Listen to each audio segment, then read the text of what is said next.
call this meeting to order. And as you can see, tonight we are missing two councilmen, and that is due to illness. Larry has COVID, and Chris spent last night in the Jasper Hospital. He is home now, and he has type A flu. Also, we had 3 city employees out today with flu-like symptoms.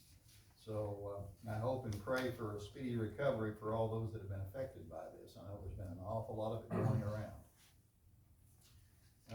First order of business is approval of last month's minutes.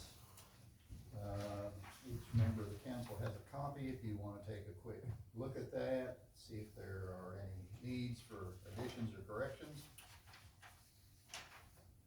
And if it looks in order, I would entertain a motion to approve the minutes as presented.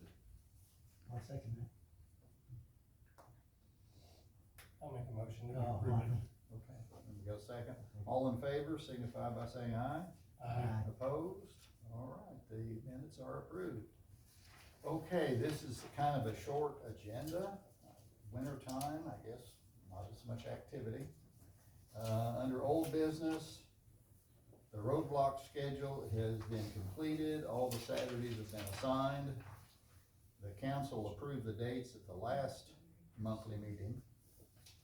I've given the council a copy of all the nonprofit organizations and the dates of their roadblocks, so they'll have it in case someone asks them what organizations are setting up roadblocks.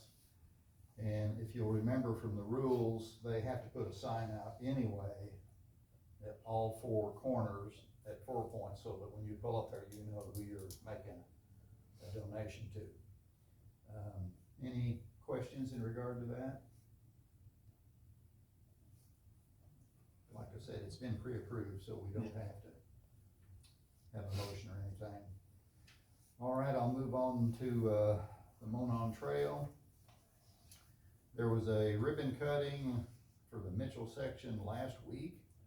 The purpose of that event was to enable and encourage citizens to use the finished portions of the trail. The trail is open on the northern end from Warren Street to Woodville Road. On the southern end, it's open from Vine Street to Highway 60. The timeline for the completion of the remainder of the trail, in other words, between Warren and Vine Streets, has been delayed due to design changes. Primarily, the design changes are the fact that the trail crosses an active CSX railroad track, and they are not very cooperative about that right now. They don't want that trail to cross those tracks. Which makes no sense to me. All of our streets cross their tracks, and if you go up to our streets, there's sidewalks right beside them and go across the tracks. So Radius's legal department is in negotiations to try to get a waiver so that we can cross, but that's why there has been no asphalt finished downtown. They're waiting to get clearance. And the other factor that is slowing things down is they had to redesign because of restroom, shelter house, and bicycle station. Of all the communities on the trail, unfortunately, Mitchell is the only one that does not own any city property adjacent to the trail. All the others do, therefore they didn't have to buy anything, they didn't have to get permission, and the cities allowed them to use the property. Here, Radius has had to buy some property, which I'm sure you're aware they bought the 2-story rooming house. That's to be parking, but they still do not have a location yet where they can put the restrooms. They are looking at a couple of different ones and trying to work with some other groups, but the funding is an issue. And although out of all the communities, Mitchell was allocated the most money, but we also have the most cost. So I look forward to further progress when the weather clears up later in late spring and in the summer. And I'll keep you up to date as best I can. Any questions in regards to that? All right, we'll move to new business, columbarium rules. Vicki worked on those, Got it in a very simplified form, and I just passed out tonight the rules to the council, so they really haven't had a chance to look them over. I will go through it very quickly, cause it's just one page, that way you'll be aware of what they're looking at. Guess I better get the right page. All right, under schedule and fees, each niche in a columbarium is $2,100. 1 urn of cremated remains per niche is allowed. The opening and closing of each niche is included in that $2,100 fee. $25 from that sale of each niche will be paid to the Perpetual Care Fund. And if it, for some reason that you purchase a niche and later you don't wanna use it, you wanna sell it to someone else, of course it has to go through the city, and you can only sell it at the same price you paid for it, plus a $25 registration transfer fee.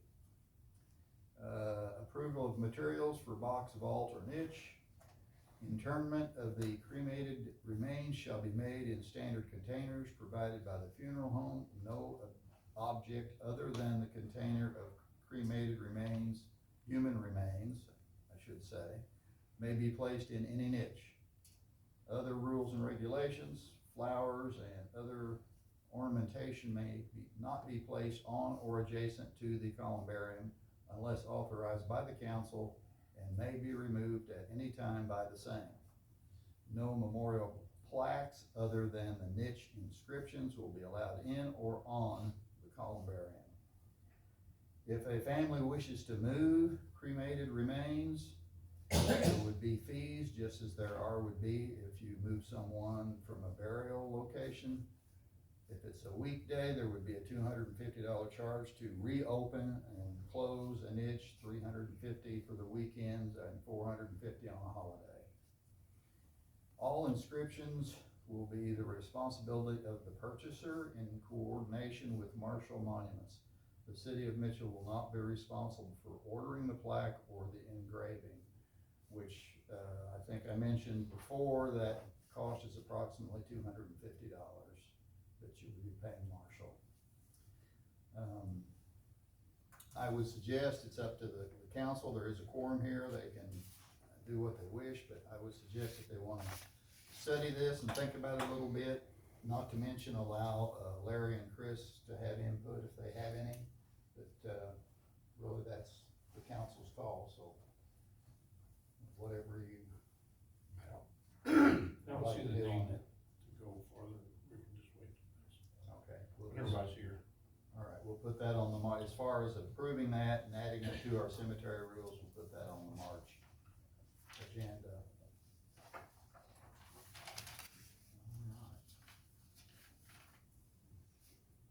That's, I guess we're ready for public comments.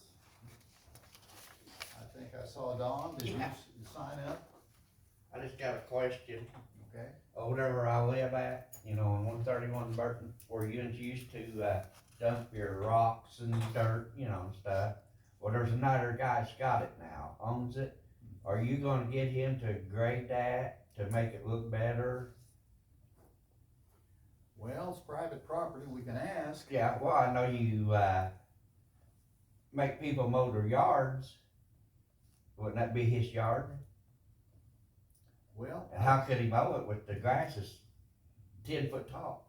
Well, there's no question, if it Yeah. gets over that. Yeah, I mean, height, in that one part, I mean, it's, I mean, you know, ain't trees growing up in it. All right, I'll go over and take a look at it. Yeah, okay, that's all I, you know, And see what we can do. yeah.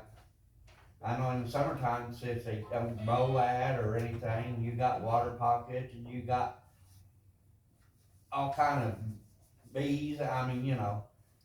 That's right there where, right after it crosses the trail Yeah, too. isn't yeah, it? yeah. Okay, I know where you're talking about. Yeah, and now, I mean, there's so many, you wouldn't believe the cats is in there. I mean, you know, they come up there and just torment the heck out of my dog because they know he can't get across the road. They'll walk up and down the sidewalk, you know, the side of it, just to hear you. I said, said I'd talk about adding another foot on there, but I didn't.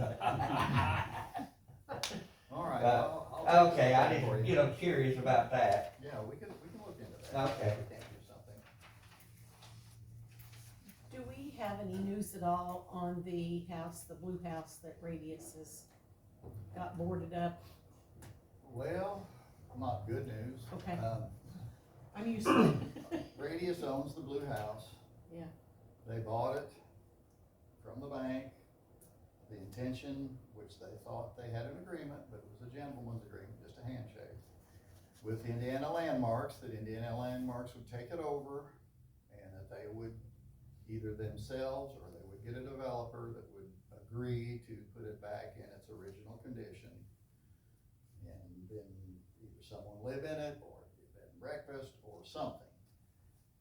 And Jeff Quile has informed me that that is not likely to happen. So what he's looking at is putting it on the market himself and trying to convince a private individual to take it and sign an agreement to rehab it to its original condition. And I have, on my end, suggested that, you know, it worries me to trust someone to finish that job. I'm afraid that somebody will buy it and leave it similar to what it is, or just do the bare minimum. So, I mean, I've suggested that because in the very, very, very beginning, it was gonna be torn down and that was gonna be a parking lot. So I've suggested that, you know, Jeff, let's bite the bullet and sign it over to us and we'll take care of it. So, Good idea. we're discussing that. We'll Thank see you. where it goes. Thank you. Anything else for the order? Someone like to make a motion to adjourn? I make a motion, we adjourn. We got a second? I'll second that.